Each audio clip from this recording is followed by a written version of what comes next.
Bienvenue à tous donc à Lille aujourd'hui pour cette conférence sur l'avenir de la France dans la nouvelle route de la soie. Je me présente déjà, Sébastien Périmoni, je suis le président de Solidarité et Progrès, qui est le parti politique de Jacques Cheminade, donc qui, si tout se passe bien, sera candidat à l'élection présidentielle et sera extrêmement nécessaire, parce que s'il y a un sujet aujourd'hui qui n'est pas débattu dans toutes les primaires qu'on organise, dans tous les débats politiques aujourd'hui, c'est la question de l'avenir, la question internationale et la question du rôle de la France dans le monde, et pas simplement des débats sur est-ce qu'on va augmenter l'âge de la retraite, on va baisser la fiscalité, on va porter un burkini, on va être naturiste, enfin tous ces faux débats qui envahissent aujourd'hui les écrans de télé dans ces primaires. Et donc là, vous pouvez voir déjà une petite carte donc, de qu'est-ce que la route de la soie. Donc on va rentrer un petit peu dans les détails. Donc c'est un ensemble de grands projets de développement. Voilà, puisqu'il faut savoir qu'encore aujourd'hui, il y a presque 60% de la population mondiale qui n'est pas développée, qui n'a pas accès à l'électricité de manière régulière, qui n'a pas accès à l'eau potable, qui n'a pas accès au transport même, qui n'a pas accès à toutes ces infrastructures économiques de base que nous, on utilise tous les jours, même qu'on est en train de perdre petit à petit d'ailleurs.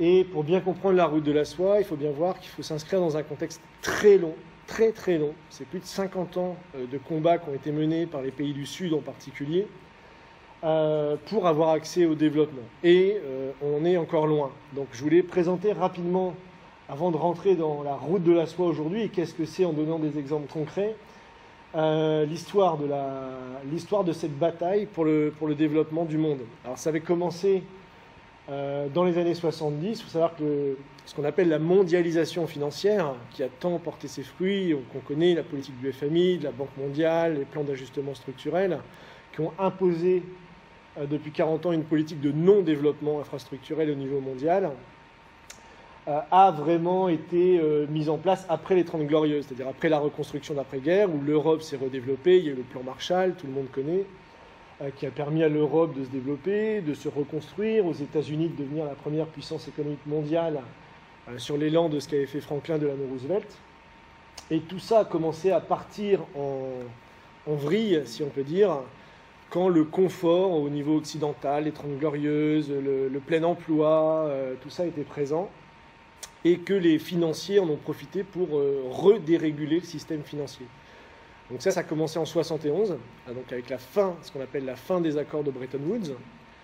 Donc ça c'est 1971, où finalement on met fin à des accords, à des taux de change entre les monnaies. Il y a plein d'aspects techniques dans lesquels on ne va pas rentrer, mais qui met fin au système financier qui avait permis toute cette croissance. Et on revient à nouveau dans un système financier où l'argent devient la première valeur du système bancaire.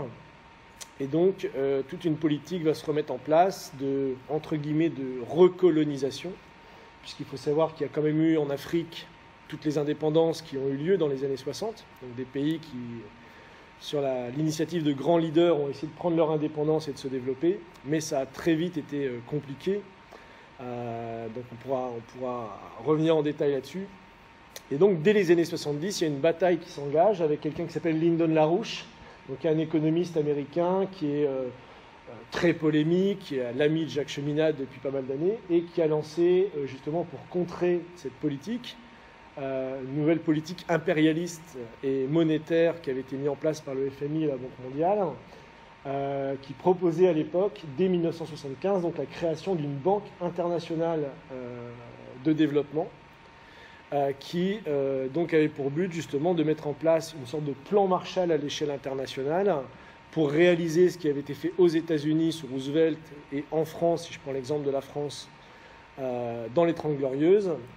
Et donc qui disait dans cette banque en 1975, donc je cite, « Nous proposons la création immédiate d'une banque internationale de développement, une banque en tant qu'accord tripartite entre les trois principaux secteurs mondiaux, donc le secteur capitaliste industrialisé, donc l'Occident, le secteur des pays en voie de développement, donc le reste de la planète, et les pays dits socialistes à l'époque, puisqu'évidemment il y avait l'influence de l'Union soviétique. Donc dès 1975, il y a une bataille qui est engagée pour créer des institutions financières qui vont répondre aux besoins fondamentaux de l'espèce humaine à l'échelle internationale. Donc c'est une bataille qui est engagée dès les années 70 parce qu'on a bien vu que l'élan d'après-guerre avait profité aux pays capitalistes industrialisés, comme c'est dit, mais pas au reste du monde.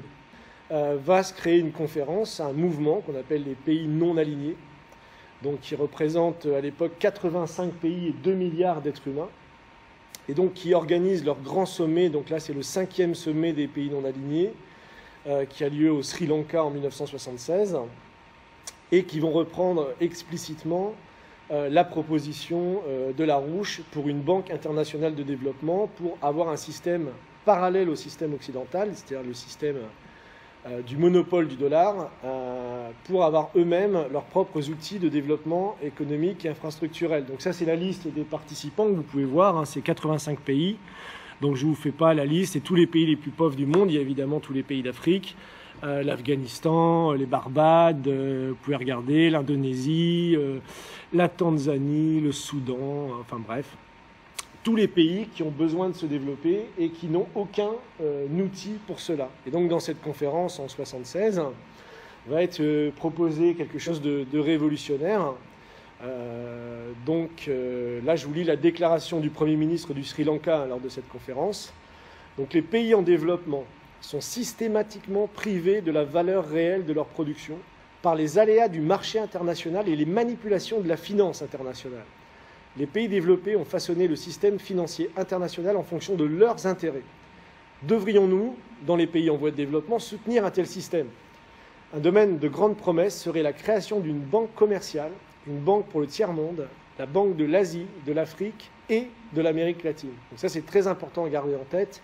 Donc il y avait vraiment en germe déjà l'idée en 1976 d'avoir une banque des pays du Sud, une banque des pays non alignés. Donc je rappelle, c'est quand même 2 milliards d'êtres humains à l'époque. Donc ce ne serait pas un autre fonds de solidarité comme il y en avait beaucoup à l'époque, donc les fonds soi-disant pour développer et aider les pays du tiers-monde proposés par l'Occident, mais une vraie banque de développement commerciale, une entreprise multinationale. Alors, multinationale dans le sens évidemment plusieurs nations qui se mettent ensemble pour se développer. Donc ça c'est la déclaration du 5e sommet des pays non alignés en 1976. Donc à retenir, c'est l'idée d'une création d'une banque qui associerait les 3 continents les plus pauvres de la planète pour leur permettre de se développer réellement, comme nous, on a eu la Banque de France, ou on a eu la Réserve fédérale aux États-Unis, et développer les infrastructures économiques de base. Donc suite à ça, des gens ont rejoint l'appel de Lyndon LaRouche pour développer ça, et ont défendu ça. Donc là, par exemple, on voit Fred Wills, qui était le ministre des Affaires étrangères de Guyane.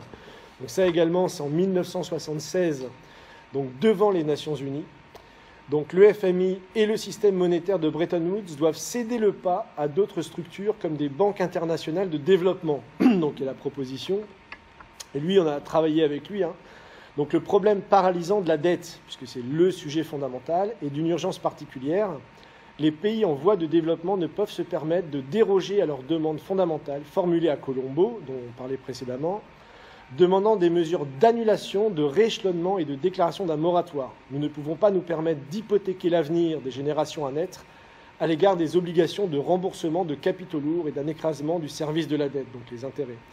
Le moment est venu d'un moratoire sur la dette. Donc ça, c'est dit publiquement à la conférence des Nations Unies, donc en 1976. Donc il y a un appel international de plusieurs pays qui représentent justement ces 85 nations. Et Fred Wills a continué cette bataille jusqu'à la fin de sa vie. Et une des figures de proue de cette bataille des années 70 pour le développement des pays du Sud, ce n'est autre qu'Indira Gandhi, que tout le monde connaît, qui, elle, donc là, elle a donné un interview dans notre magazine, c'est notre magazine américain, mais qui avait été reporté à l'époque en France par notre mouvement, le mouvement Solidarité et Progrès, qui ne s'appelait pas comme ça à l'époque. Donc c'est un appel d'Indira Gandhi au développement de la science et de l'industrie pour les pays du Sud. Donc elle dit, je cite, « La science et la technologie sont essentielles pour lutter contre la pauvreté. » Bon, jusque-là, rien de révolutionnaire.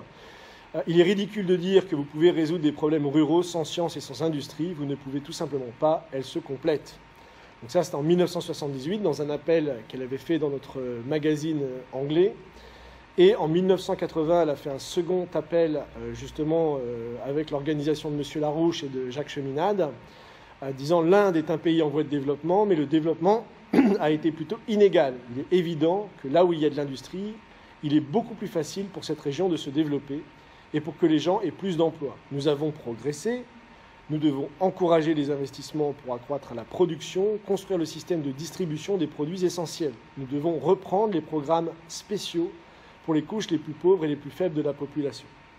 Donc ça paraît comme ça des grands discours, hein, mais il faut savoir qu'à l'heure où je vous parle, aujourd'hui en Inde, vous avez toujours 600 millions de personnes qui n'ont pas accès à l'eau potable.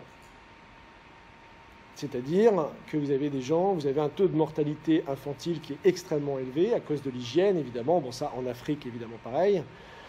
Donc, c'est un problème qui est posé dès 1980, mais qui est toujours d'actualité, en 2016, donc 36 ans plus tard. Donc à l'époque, vous avez toute cette bataille avec la Guyane, le Mexique, l'Inde et ces 85 pays. Donc ça, c'est simplement un projet qui avait été publié par notre organisation dans les années 80 pour développer l'Inde dans son ensemble. Ici, vous pouvez voir donc Indira Gandhi à droite, qui est la fille de Nehru, qui était président à l'époque de l'Inde, qui ont travaillé avec le général de Gaulle pour justement développer l'Inde d'un point de vue énergétique en particulier, puisqu'il y a eu tout un programme un programme nucléaire qui a été lancé à cette époque en Inde, et également en parallèle avec ce qu'on a appelé, et qui est très connu aujourd'hui, et qui est même repris par beaucoup de mouvements, ce qu'on appelle la révolution verte, c'est-à-dire de faire de l'Inde un pays autosuffisant alimentairement, ce qui n'était pas le cas, puisque ça avait toujours été une colonie britannique, et tout le monde se rappelle les grandes famines qui avaient fait plusieurs millions de morts dans les années 60-70, même en Inde. Et donc il y a eu Indira Gandhi qui, au nom des pays non alignés, avait repris justement l'idée d'une banque de développement, qui avait repris une politique industrielle, agricole, digne de ce nom, avec une politique énergétique qui était associée, et qui avait vu l'émergence à l'époque d'une Inde en pleine expansion. Il faut savoir que c'était une révolution à l'époque en Inde, mais qui malheureusement n'a pas pu perdurer pour différentes raisons, c'est-à-dire que quelques années plus tard, enfin on y reviendra.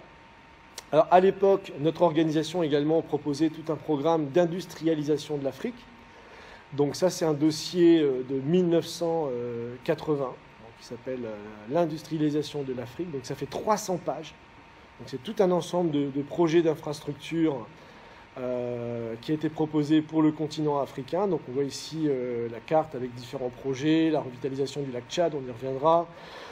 Et surtout, donc ça c'est une carte des chemins de fer existants. Donc on voit une carte qui est les chemins de fer coloniaux en fait. Il faut savoir qu'on est toujours dans un empire maritime, entre guillemets, et que la route de la soie, c'est le projet qui veut mettre fin à cet empire maritime, cet empire des comptoirs, où justement, voilà des ports. Donc aujourd'hui, la plupart des ports, par exemple d'Afrique de l'Ouest, sont contrôlés par Vincent Bolloré. Et on voit les lignes de chemin de fer qui vont à l'intérieur du pays, qui vont dans les forêts, qui vont dans les mines, qui vont là où il y a des ressources, les mettre sur des trains pour les mettre sur des bateaux et les renvoyer chez nous. Donc ça, c'est l'état des chemins de fer à l'époque, dans les années 80. Et malheureusement, c'est triste à dire, mais il a très peu évolué aujourd'hui. Toujours pas de train qui relie les différents pays d'Afrique entre eux. Il faut quand même le savoir à l'heure actuelle. Donc à l'époque, on avait fait une proposition en 2 plans. Donc là, vous voyez la première étape pour relier au moins les capitales africaines entre elles, pour qu'ils puissent avoir au moins un échange commercial entre les différents pays d'Afrique. Donc en 2 phases, une première phase pour relier les capitales, et puis après une phase un peu plus globale d'aménagement du territoire pour tisser le pays et permettre d'aller du Caire à Cape Town, de Dakar à Djibouti, un peu comme on va de Brest à Strasbourg ou de Lille à Marseille, quoi. Donc ça, c'était à l'époque, ça date des années 80.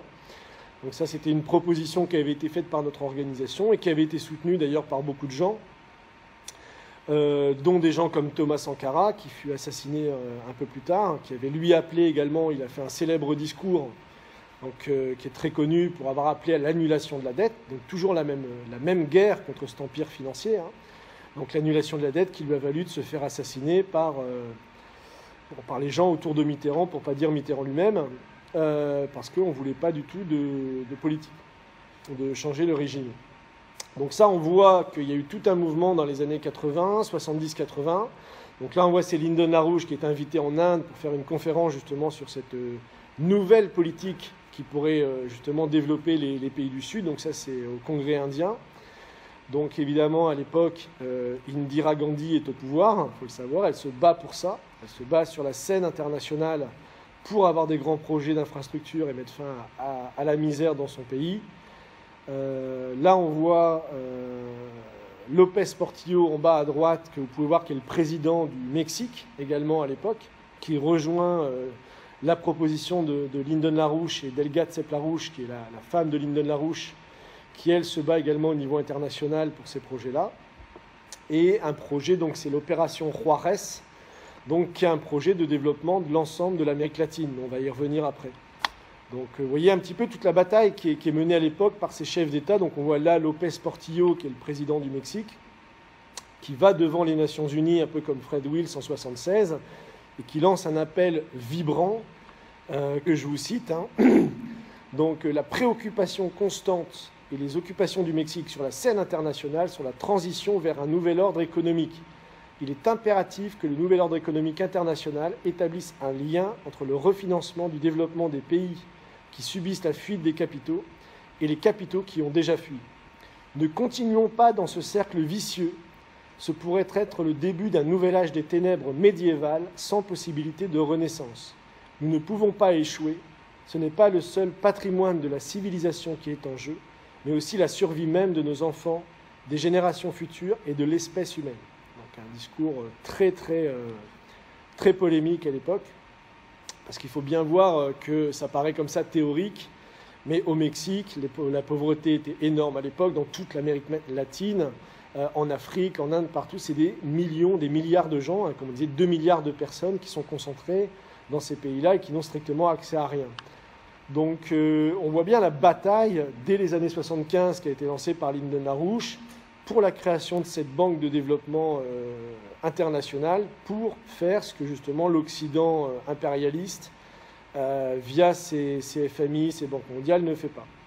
Donc ça on est en 82 à l'époque et tout ce mouvement, toute cette bataille en fait des pays du Sud ou des pays, la bataille pour le développement comme on l'a appelé à l'époque va malheureusement échouer.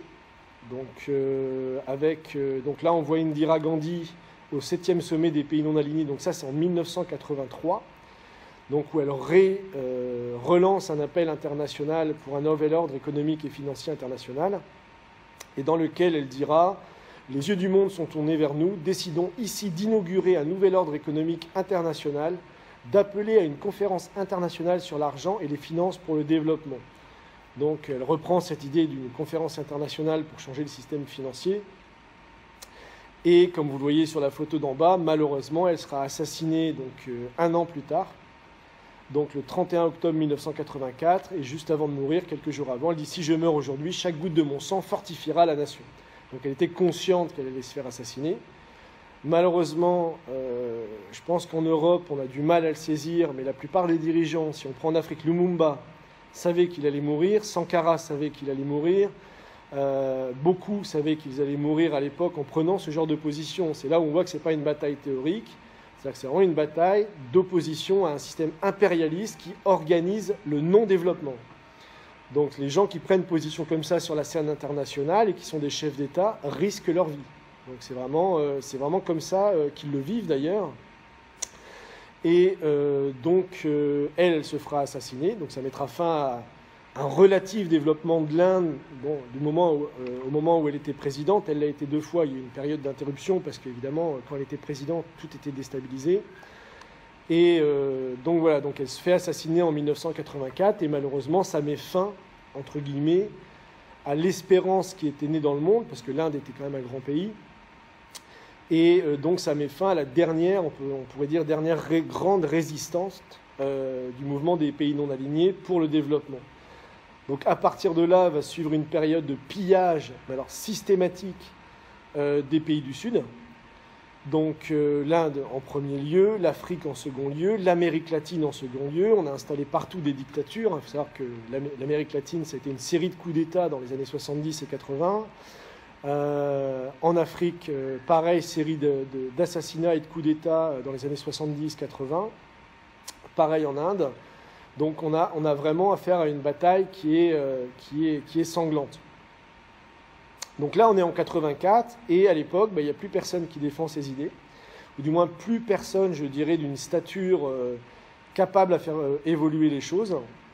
Et donc c'est sur cette base-là, donc là on voit une conférence dans laquelle Lyndon LaRouche était intervenu, j'aurais dû la mettre avant, mais bon c'est pas grave.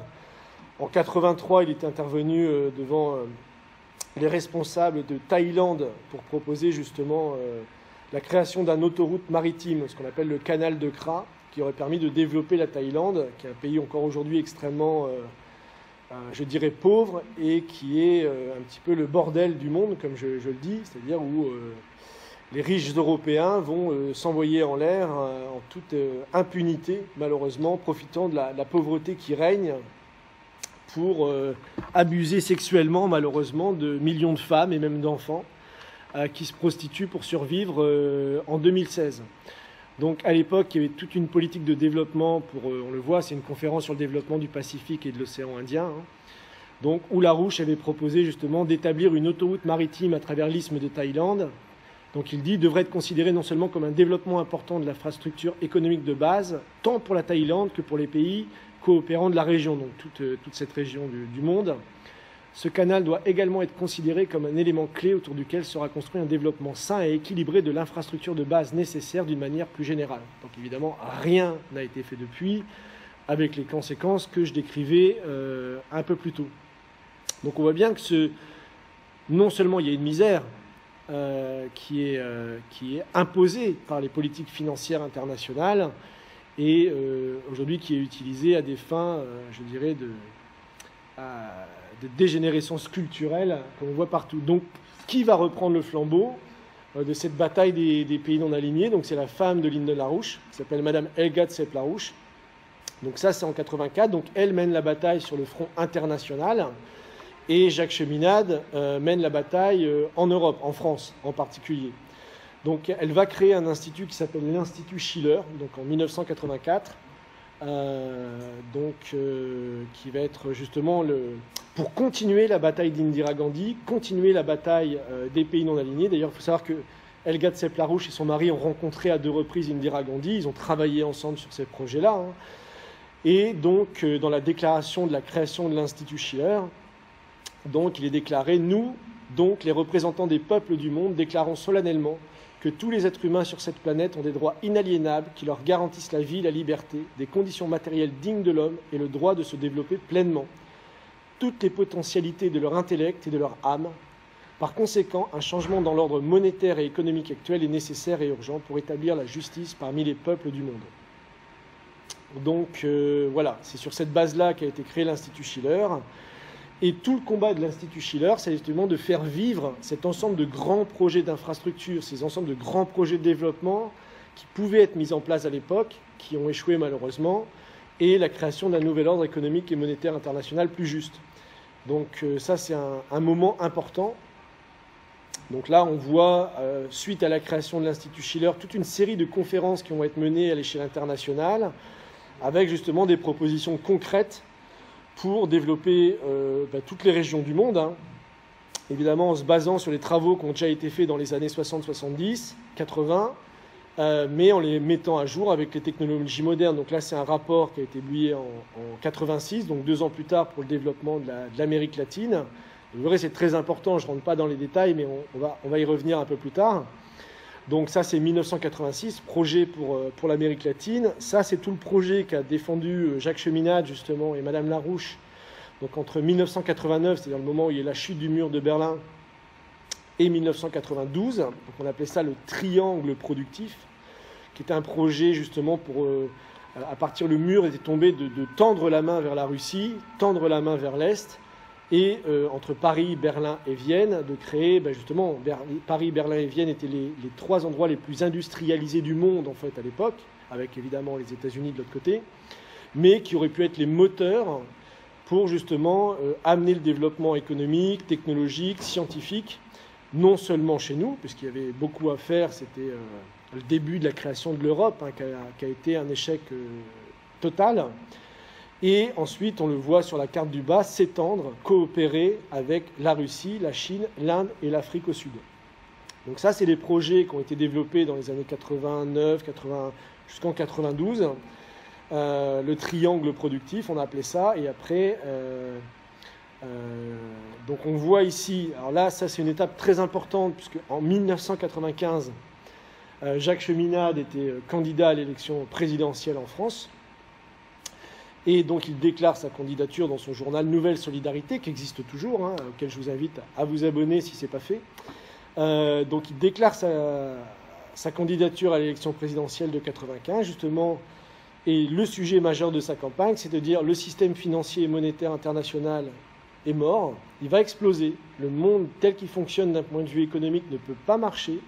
On spécule, on crée des pyramides de dettes spéculatives sur lesquelles on ne bâtit rien. La moitié de la planète est laissée à l'abandon, ce qui cause évidemment des problèmes d'émigration, de guerre, etc., parce que les gens sont évidemment dans la misère.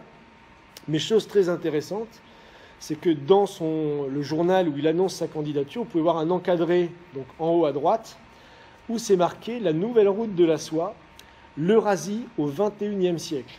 Donc ça, c'est très important, puisque c'est le début de l'idée de la nouvelle route de la soie, dont on va parler un peu plus tard. Et donc dans ce journal, qui est toujours accessible en ligne sur Internet, il propose justement tout un ensemble de grands projets, donc qu'on peut voir là. Donc je vais vous citer rapidement pour vous donner une idée un petit peu de ce qu'il propose. Donc c'est en 1995.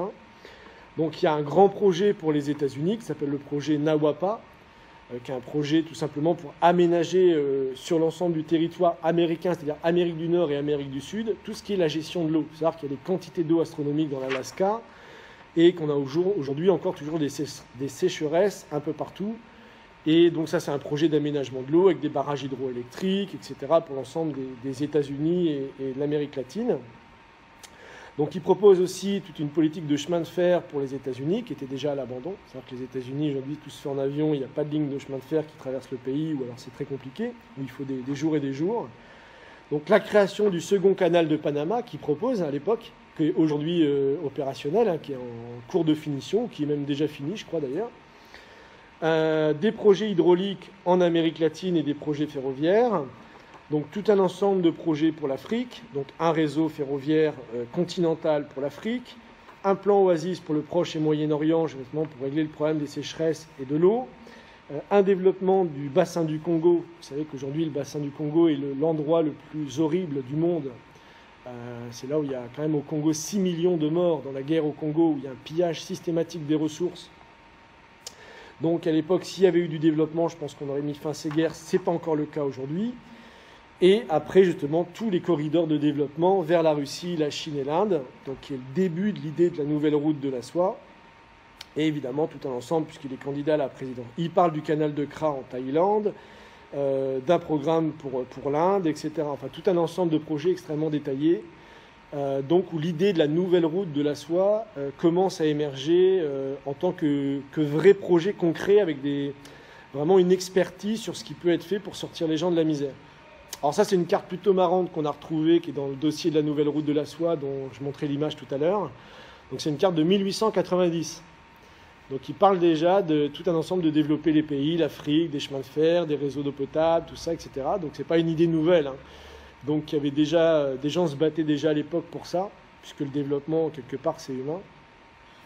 Et en fait, la nouvelle route de la soie va vraiment commencer avec la visite de Madame Larouche, donc en 1996. Donc ça, c'est un an après l'élection de Jacques Cheminade au présidentiel en France, où il a mis ces questions sur la table, que le système bancaire allait s'effondrer et qu'il fallait à tout prix une politique de développement à l'échelle internationale, où on voit sur le côté gauche, ici commence le pont terrestre eurasiatique, puisque c'est le nom qui avait été donné à la base à la nouvelle route de la soie, le pont terrestre eurasiatique.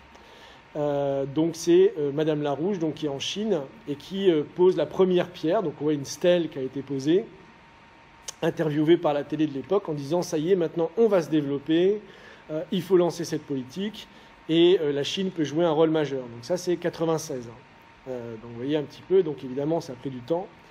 Et le premier rapport sur le pont terrestre eurasiatique ou la nouvelle route de la soie, donc vous voyez là c'est le rapport...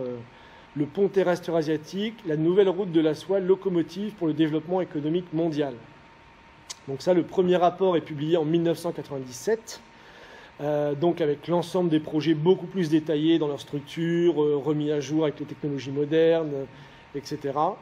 Et donc tout un combat va commencer à renaître, en fait, à partir des années 90, parce que c'est vrai qu'entre 84 et 96, donc ce rapport, ou 97, il n'est plus du tout question dans le monde, ou très peu, au niveau international, de développer les pays du Sud. Donc c'est vraiment la période de pillage systématique.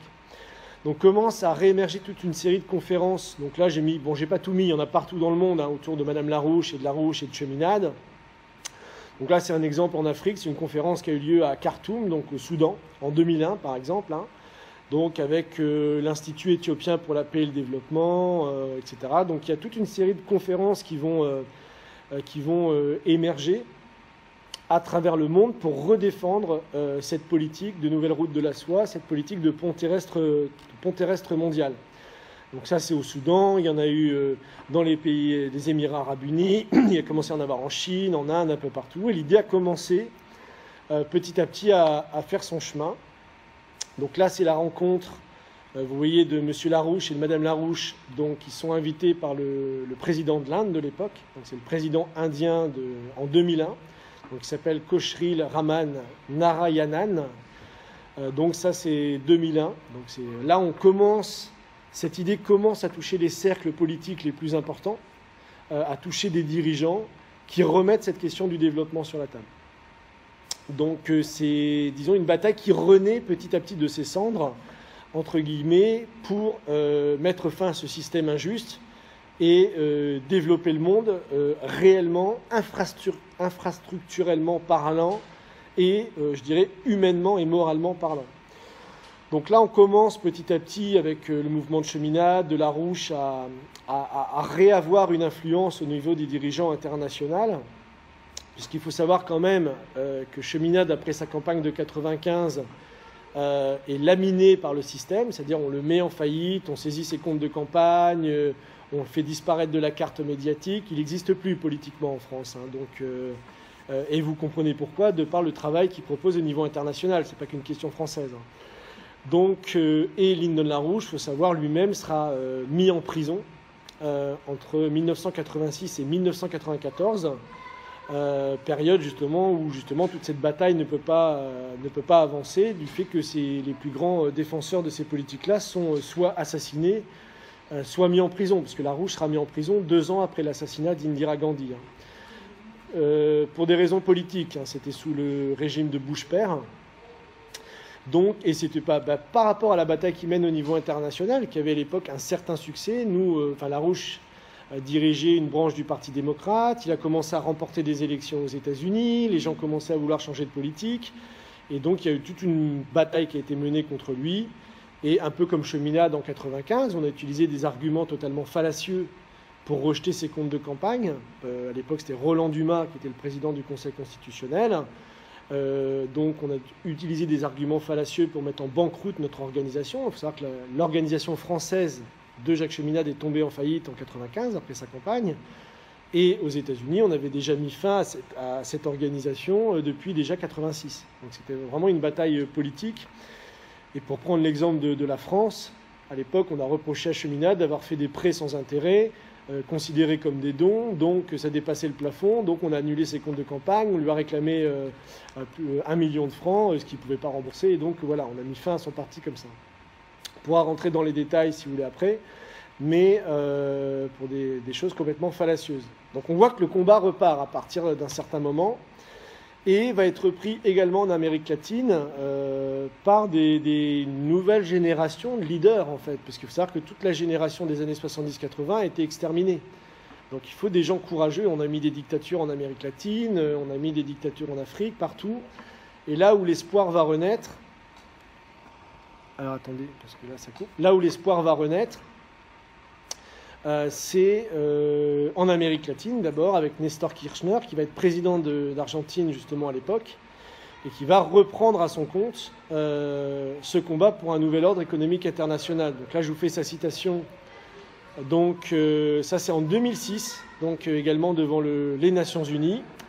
Il existe suffisamment de preuves empiriques pour démontrer que la participation des organisations financières à la promotion du développement des nations les plus pauvres n'a pas été couronnée de succès, c'est le moins qu'on puisse dire. Et dans de nombreux cas, avec leur conditionnalité, donc là il parle du FMI explicitement, elles ont agi dans un sens contraire, empêchant le développement. Donc là, c'est dit explicitement. C'est pourquoi, avec la majorité des pays, nous appuyons la réforme de l'architecture financière internationale de telle sorte qu'elle mènera au progrès des nations les plus pauvres. En notant la faible volonté de ces organisations financières internationales de produire un véritable changement dans leur politique, nous jugeons nécessaire de faire ce changement et d'envisager la création de nouveaux instruments financiers internationaux qui permettront la construction de projets de développement pour lutter contre la pauvreté et la faim dans le monde et offrir de réelles options d'avancement. Donc là, on voit la bataille qui commence à renaître avec des dirigeants courageux qui vont se relever au plus haut niveau de l'État. Bon, là, je ne parle pas de Dilma Rousseff parce que c'est un peu plus tard, mais tout le monde connaît Dilma Rousseff qui a été torturée sous la dictature soutenue par le FMI et les États-Unis et qui elle-même est arrivée au pouvoir et a commencé à défendre ce genre de projet. Donc on voit une bataille qui petit à petit va renaître de ses cendres. Il faut savoir que Cheminade également va mener cette bataille en France puisqu'il essaiera, malheureusement sans succès, en 2007 tout du moins, d'être candidat à l'élection présidentielle et présentera son projet contre le fascisme financier. Donc au moins là c'est clair et net, pour dénoncer le système dont la France est un des acteurs majeurs. Donc il n'aura pas ce qu'on appelle les fameux 500 parrainages et ne pourra pas se présenter, mais il laissera une trace puisqu'il mobilisera un grand nombre d'élus sur le fait que le système bancaire, à nouveau, comme en 1995, sauf qu'en 1995 c'était public, en 2006-2007 ça n'a pas été public du fait qu'il n'a pas eu les 500 parrainages, mais il a mené une bataille pour expliquer en France que le système bancaire allait s'effondrer, chose maintenant que tout le monde sait est arrivée en 2007-2008, sous la présidence de Nicolas Sarkozy. Donc la bataille est également menée en France. Donc là, simplement une carte du pont terrestre mondial, comme on l'appelle à l'époque, qui se peaufine et qui commence à intéresser de plus en plus de dirigeants. Et on arrive donc au moment où ce projet va naître, réellement, en tant que projet d'État. C'est en 2014, avec le sommet des BRICS à Fortaleza. Donc vous voyez ici sur cette photo Vladimir Poutine, Narendra Modi, donc le président indien, Dilma Rousseff à l'époque, présidente du Brésil, Xi Jinping, le président de Chine, et Zuma, le président de l'Afrique du Sud. Donc ça, c'est la conférence de Fortaleza, donc, qui a eu lieu au Brésil en 2014, qui va créer pour la première fois depuis la bataille des années 70 les BRICS, qu'on appelle les BRICS, mais mieux encore, la première banque de développement international pour les pays du Sud.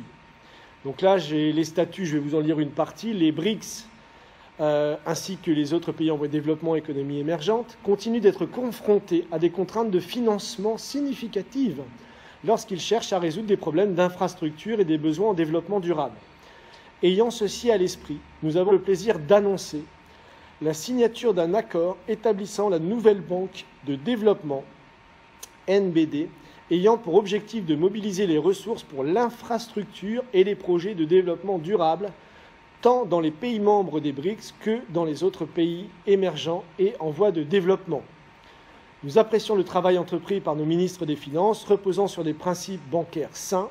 La nouvelle banque de développement, qui fait référence évidemment à ce que nous on avait appelé la Banque internationale de développement, va renforcer la coopération entre les pays et se conjuguer aux efforts des institutions multilatérales et régionales pour le développement global, contribuant ainsi à nos engagements collectifs en vue de réaliser les objectifs d'une croissance forte, soutenable et équilibrée. La banque sera dotée d'un capital initial autorisé de 100 milliards de dollars américains. Je ne lis pas la suite, vous pourrez la lire vous-même. Je laisserai à disposition, pour ceux que ça intéresse, le document que j'ai préparé qui illustre un peu toute cette histoire historique, parce que c'est une bataille On imagine, pour ces dirigeants-là, quand ils créent cette banque, qui, eux, ont en tête toute la bataille des pays en voie de développement depuis 50 ans pour avoir leurs propres institutions financières, leurs propres institutions de développement. On voit d'ailleurs, je vais remettre l'image d'avant, le sourire qu'ils ont sur les visages. Donc pour eux, c'est la révolution qui se dessine. Donc voilà, donc ça c'est 2014. Et donc là, vous avez une carte que qui montre un peu tous les grands projets qui sont discutés dans les sommets des BRICS, donc la nouvelle route de la soie ferroviaire, le canal de Kra, le grand train pour développer un train transcontinental en Amérique latine, le canal du Nicaragua. Enfin, il y a tout un ensemble de projets qui vont être petit à petit signés entre 2014 et 2016 aujourd'hui. Donc tous ces projets-là aujourd'hui sont des projets qui sont en cours de réalisation. Et certains sont même déjà terminés. Et en fait, en rouge, ouais, c'est un peu une polémique.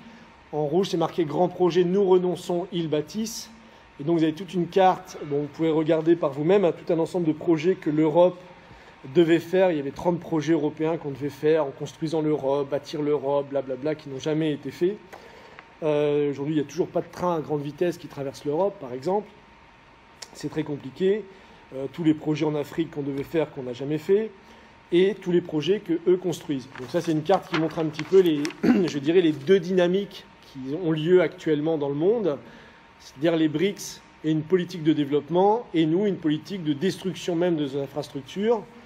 Alors ça, c'est le sommet qui est également intéressant, c'est juste en 2 mots, c'est la création de la Banque asiatique d'investissement dans les infrastructures, qui est un deuxième outil. En fait, c'est une banque mondiale, mais pour les infrastructures cette fois. Ce n'est pas la banque mondiale telle qu'on la connaît, qui fait strictement rien, qui n'a jamais strictement rien fait pour développer un quelconque pays. Et c'est bien dit dans le titre, Banque asiatique d'investissement dans les infrastructures, donc qui est créée le 24 octobre 2015, hein, donc qui également va se doter d'un capital de 100 milliards de dollars.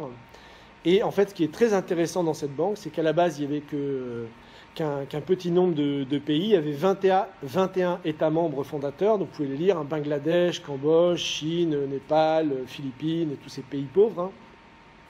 Mais c'est une banque ouverte. Donc, c'est-à-dire qu'ils ont proposé à tous les pays du monde de venir rejoindre cette banque pour développer les infrastructures. C'est-à-dire que c'est un objectif très précis. Ce n'est pas une banque qui va spéculer, qui va jouer sur les marchés financiers. C'est une banque qui va vraiment se concentrer sur le développement réel des êtres humains. Ça paraît paradoxal de prononcer les choses comme ça, mais c'est ainsi. Et donc, chose très comique, c'est qu'aujourd'hui la France en fait partie, la Grande-Bretagne en fait partie, l'Espagne en fait partie, la Belgique en fait partie, et que les États-Unis ont refusé d'y aller, parce qu'évidemment, même nous, on est en train de se rendre compte que grâce à l'initiative des BRICS, le monde est en train de se développer sans nous. Donc aujourd'hui, on y joue un rôle mineur, puisqu'on n'a pas le pouvoir, et c'est tant mieux. Parce qu'en fait, il faut savoir que tous ces pays-là se sont battus pendant des années pour avoir un droit de veto au FMI et pouvoir avoir le droit de décider où allait l'argent, ce qui n'a jamais été fait. Donc ils ont créé cette banque asiatique d'investissement dans les infrastructures qui aujourd'hui, même nous, on y va pour profiter de ces politiques de développement et essayer de, j'allais dire, mettre la vérole avec nos conceptions économiques libérales, mais ils ne se laissent pas faire, donc c'est extrêmement intéressant. Donc vous avez la banque des BRICS, dite nouvelle banque de développement, et la banque asiatique d'investissement dans les infrastructures, dont la France fait partie. Donc voilà, aujourd'hui le projet est en cours. Donc ça, vous voyez, la nouvelle route de la soie devient le pont terrestre mondial dont on a toujours parlé depuis le début. Donc qui a été traduit en chinois, en anglais, et aujourd'hui il y a une version arabe qui existe et qui est devenue, je dirais, le livre de chevet des grands dirigeants de ces pays-là pour mettre en place leur politique de développement. Donc, je vais résumer quand même un petit peu la route de la soie moderne, puisque c'est un peu le sujet quand même aujourd'hui. La route de la soie moderne, comme vous voyez, c'est 12 fois le plan Marshall. C'est-à-dire, c'est vraiment l'idée qu'il y avait eu après-guerre pour reconstruire l'Europe, et qui à l'époque, dans l'idée de Roosevelt, c'était pour rebâtir le monde, mais que ça s'est arrêté à un certain moment.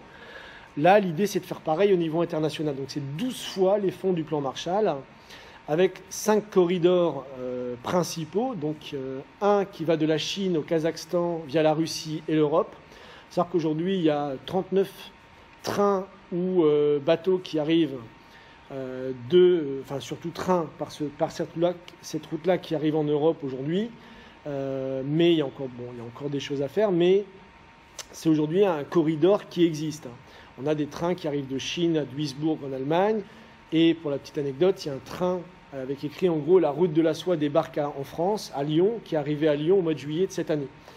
Donc ça arrive également chez nous, c'est le développement qui vient chez nous, alors que nous on se développe pas.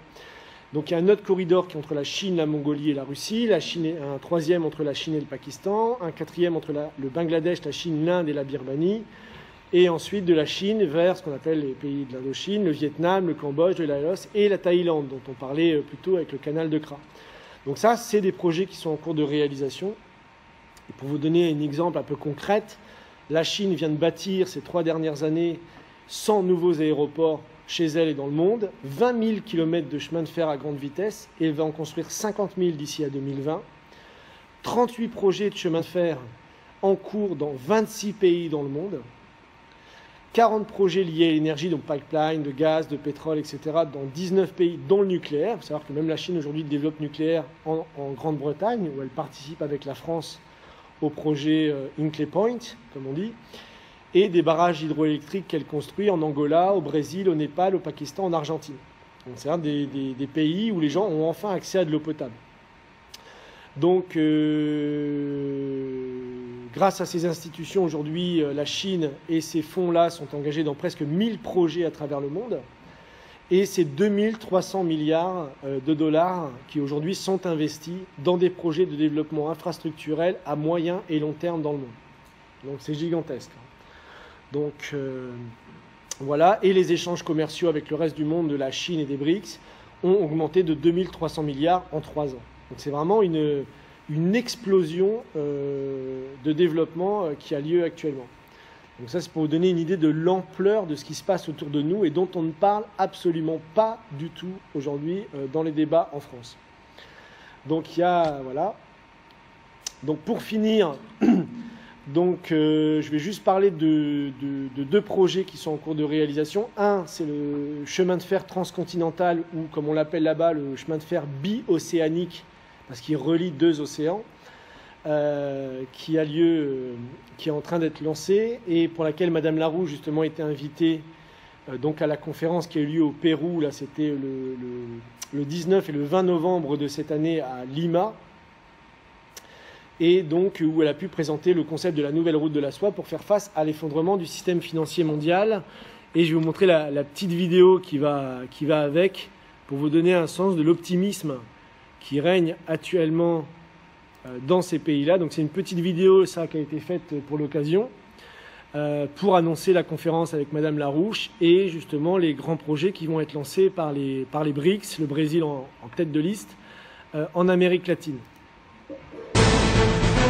Ucayali será la sede de importantes eventos en el 23º Congreso Nacional de Economistas del Perú.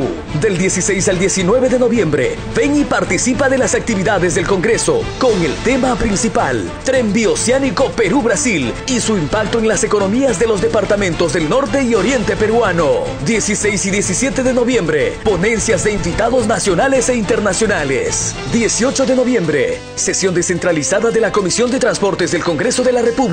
Tema principal, Tren Bioceánico. 19 de noviembre, primera cumbre de gobernadores por la Mancomunidad Pacífico Nororiente y el Foro de Inversionistas con empresarios invitados de China, Brasil y Perú. Un gran sueño iniciado para la creación del Corredor de Desarrollo Económico con la participación de 11 regiones del norte y oriente peruano. Organiza Comisión Multisectorial Tren Bioceánico Ruta Norte.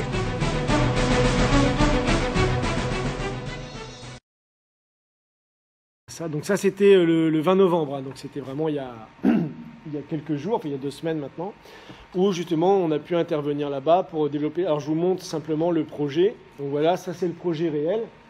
Donc 3000 km de chemin de fer entre l'Atlantique, c'est pour ça qu'on appelle ça le projet bi-océanique, ce qui rejoint l'océan Atlantique à l'océan Pacifique. Donc ça, c'était un des projets qui était défendu justement par les dirigeants dans les années 70, les pays non alignés justement, pour avoir un développement intégré de l'Amérique latine et pouvoir avoir un développement cohérent, développer les gens, tout à fait tout ce qui est le plus normal. Donc ça, ce projet va être lancé là, ils ont signé les protocoles d'accord, ils sont en train de mettre en place le développement pour lancer ce projet-là, donc j'espère qu'il sera fini d'ici 5-10 ans et qui va complètement révolutionner l'Amérique latine, sachant que le combat est difficile.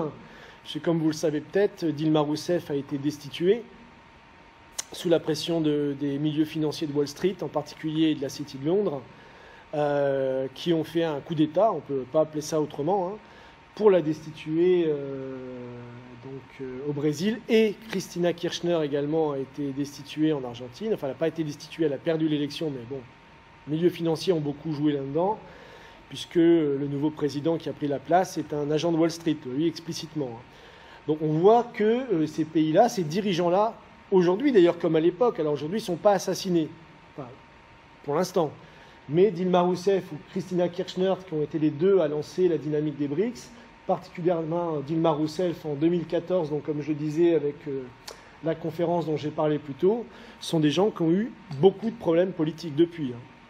Donc la bataille est loin d'être gagnée. Et aujourd'hui, le président du Brésil n'est pas très très chaud pour aller dans cette dynamique des BRICS et faire ces projets-là. Donc il y a une nouvelle bataille qui est en cours et qu'on doit soutenir. Et un président français digne de ce nom devrait soutenir la bataille de ces pays-là pour leur propre développement, ce qui n'est malheureusement pas le cas aujourd'hui dans les candidats qui se présentent à la présidentielle. Donc là, c'est pour vous donner une idée. Donc ça, c'est un projet qui va être réalisé, on l'espère. Deux choses qui me tiennent à cœur, évidemment, puisque moi, dans le cadre de la campagne présidentielle, avec Solidarité et Progrès, je suis responsable des questions africaines, donc je travaille beaucoup avec ces pays-là. On a d'ailleurs plusieurs conférences, on a fait une déclaration sur le sujet, on a plusieurs conférences qui se préparent pour présenter là. Donc là, on voit quelque chose qui va dans la dynamique des BRICS et des projets que nous, on avait présentés en 1980, donc ça date, c'est 36 ans plus tard, mais là, c'est le premier train à grande vitesse en Éthiopie. Donc, a été inauguré en octobre de cette année, donc il y a 2 mois. Donc il fait 753 km et permet au train d'atteindre la vitesse de 120 km/h. Alors ce n'est pas de la très grande vitesse encore, mais c'est déjà révolutionnaire. Et donc cette nouvelle ligne permet de réduire la durée du trajet entre Djibouti et la capitale éthiopienne, donc Addis Abeba, de 10 heures seulement au lieu de 7 jours précédemment. Parce qu'avant c'était un vieux train tout pourri qui ne marchait pas, qui s'arrêtait tout le temps. Donc là, on passe de 10 heures à 7 jours. Je ne sais pas si vous imaginez la révolution pour le pays, quoi. C'est comme si moi, j'avais dû venir à Lille ce matin et qu'il m'aurait fallu 3 jours pour venir à Lille, alors que là, j'ai pu venir en 2 heures, quoi. Donc c'est un peu ce type de choses qu'il faut avoir en tête. Ça révolutionne. Donc, et en plus, ça a été financé donc, par la Chine, qui a formé plus de 20 000 ingénieurs à tous les niveaux, si vous voulez, de compétences, de la simple mise en place du rail à la technique, à la gestion des aiguillages, de la gestion des trains, des horaires. Enfin, c'est toute une structure qui se met en place. Et donc, ce train a été inauguré. C'est le premier train à grande vitesse inauguré en Afrique. Donc, il faut quand même le savoir. Malheureusement, ce n'est pas un programme français, c'est un programme chinois. Donc, il faut savoir que la France n'a jamais construit de train à grande vitesse en Afrique. Je dirais même l'inverse, quoi. Et le deuxième projet qui vient d'avoir lieu, c'est le nouveau train, le premier train à grande vitesse donc d'Afrique de l'Ouest. Il faut savoir que l'Afrique de l'Ouest, c'est là où la France est le plus présente. Tout le monde connaît Vincent Bolloré, il contrôle les ports, il contrôle les trains, il contrôle les mines, il contrôle tout. Et il contrôle même nos médias. Donc c'est peut-être pour ça d'ailleurs que Cheminade ne passe pas souvent sur Canal+. Blague à part. Donc le Nigeria, qui lui n'est pas une ancienne colonie française et qui a un peu plus d'indépendance. J'invite les gens à s'intéresser à la bataille de Nkrumah, qui était le grand... pas Nkrumah, dont j'ai oublié le nom, un des grands dirigeants du Nigeria de l'époque qui se battait déjà dans les années 60-70 pour ça. Donc alors ça, c'est un train qui va à 150 km, donc qui va de Abuja à Kaduna, donc qui relie donc 185 km de rail, donc également construit malheureusement par les Chinois. Et chose intéressante dans ce projet-là, c'est qu'il avait un but aussi, c'est que dans la région du nord du Nigeria, aujourd'hui elle est très connue parce que a émergé ce qu'on appelle les terroristes islamiques de Boko Haram. Et contrairement à ce que les gens peuvent penser, c'est loin d'être l'État islamique, le grand califat qui contrôle tout, c'est simplement la misère, la pauvreté, où des jeunes vont s'enrôler dans des sectes wahhabites, salafistes, on va les payer pour idéologiquement foutre le chaos et mettre à sac des villages au nom de la charia, au nom de je sais pas quoi. Mais en fait, on forme des mercenaires pour survivre. Et la pauvreté est tellement grande que ça se développe à vitesse grand V, malheureusement. Parce que le non-développement, c'est ça la vraie base du terrorisme. C'est pas le terrorisme en soi. Le non-développement, c'est la vraie base du terrorisme. Et ça, le président actuel, qui s'appelle Buhari, a fait beaucoup de déclarations dans ce sens-là. Et c'est une personne qui a décidé de développer son pays pour mettre fin à Boko Haram de la meilleure manière qui soit, en développant son pays, en développant les gens. Donc, je vais vous montrer une vidéo, parce que je trouve qu'elle est très belle, justement de l'inauguration du train. Donc ça, c'est l'inauguration du train au Nigeria. Actualité économique à présent avec vous, Pauline Paccard. On va commencer ce journal de l'Écho au Nigeria qui lance la première ligne TGV aujourd'hui d'Afrique de l'Ouest. Oui, elle va être inaugurée aujourd'hui par le président Buhari. La ligne qui est déjà en service depuis quelques semaines relie Abuja, la capitale du Nigeria, à une grande ville du nord qui s'appelle Kaduna. Vous voyez sur cette carte le nord, une région dont l'économie a été très fragilisée ces dernières années à cause des violences de Boko Haram. C'est une compagnie chinoise qui est à l'origine des travaux de cette ligne à grande vitesse. Reportage Moïse Gomis sur place avec Lormana. Avec 2 ans de retard, la ligne de train à grande vitesse Abuja-Kaduna ouvre enfin. À 150 km/h, 3 fois plus vite que les autres trains, les 187 km de rails sont vite avalés. De quoi booster l'économie de la ville du Nord et de toute la région, sévèrement impactée par la guérilla de Boko Haram. Le train est un outil de développement bienvenu au Nigeria, et en particulier dans le nord. Ce projet est une vraie réussite pour nous. Prendre le train, c'est plus sûr, beaucoup plus rapide et plus agréable que la route.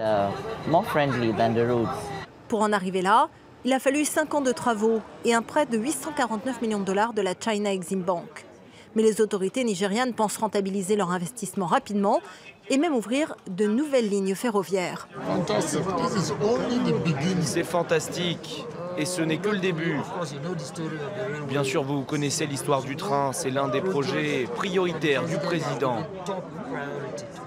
Et le projet doit relier Kano à Abuja, mais aussi Lagos et la ville côtière de Calabar. Le billet de première classe coûte un peu plus de 2 €, celui de seconde, 1,50 € environ. De quoi faciliter la vie des centaines de Nigérians qui travaillent chaque semaine dans la capitale, mais retournent le week-end dans leur province du Nord. 2 € le ticket. Vous voyez que ça change complètement la vie des gens. Et c'est honteux, entre guillemets non, que ce soit les BRICS, la Chine qui sont obligés de financer le développement de l'Afrique, sachant que nous, on y a été présents pendant plus de 250 ans. C'est complètement dingue cette histoire. Donc voilà. Donc ça, c'était pour donner une image que ces projets dont on parlait dans les années 80, relier les capitales, relier les pays entre eux, c'est en train de se faire et c'est une très bonne nouvelle. Ça, c'est une carte, bon, c'est un projet qui nous tient à cœur particulièrement à Solidarité et Progrès, c'est le projet du Transaqua. Et on se bat, nous d'ailleurs, aujourd'hui, dans le cadre de la commission du bassin du lac Tchad, également avec le président du Nigeria, qui lui a lancé une étude de faisabilité pour ce projet sur la base des travaux que nous avons fait personnellement, pour revitaliser le lac. Donc vous voyez le lac Tchad au milieu, qui est en train de disparaître, qui a perdu 90% de sa superficie. Et l'idée, c'est de faire un projet de revitalisation du lac par un canal de 2400 km qui partirait du bassin du Congo, qui est une des zones les plus riches en eau du monde après le fleuve Amazon. Le fleuve Congo, c'est le 2e plus grand fleuve du monde.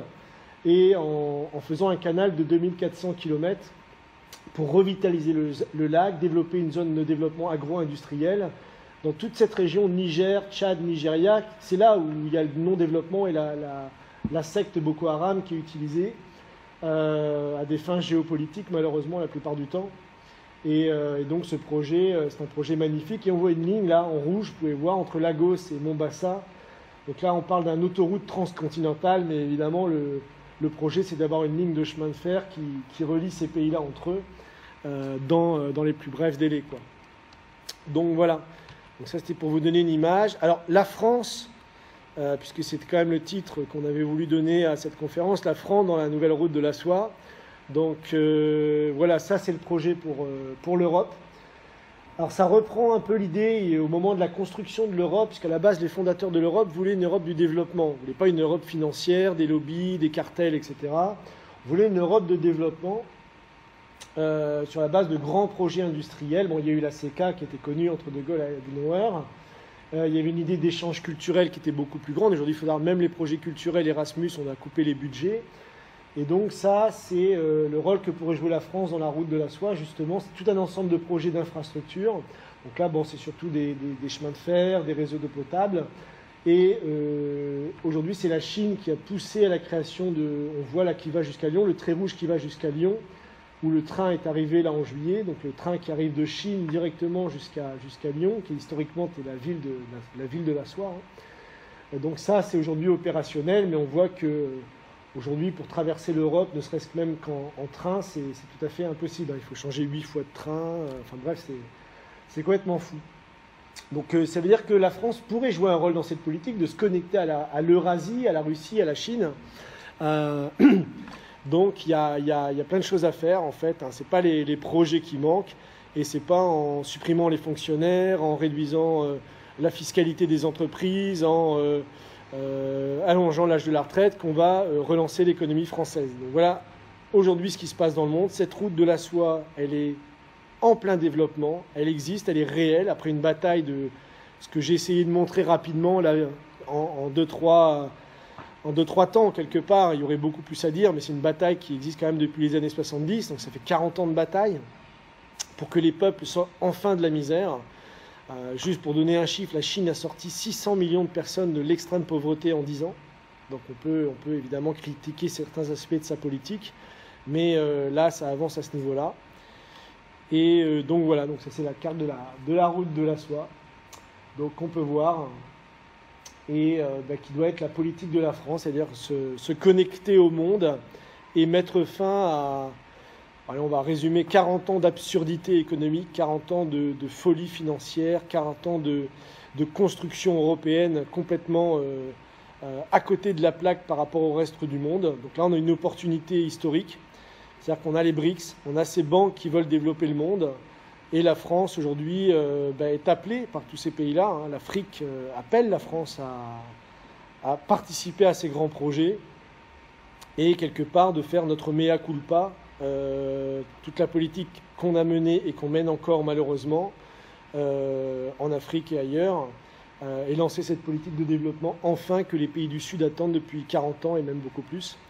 Donc c'est ça l'idée de la route de la soie, c'est ça l'idée du rôle que la France devrait jouer dans cette route de la soie, et c'est ça qui est notre programme politique aujourd'hui et que chaque citoyen devrait défendre en dehors de tous les petits débats qu'on a dans ce pays aujourd'hui. Donc voilà, rapidement, un petit peu l'idée majeure qu'on voulait présenter aujourd'hui à Lille pour cette première conférence, et on en fera d'autres j'espère, avec encore plus de gens, encore plus de monde qui s'intéresseront à cette dynamique qui va s'inviter dans la présidentielle, mais pour l'instant on fait tout pour l'éviter.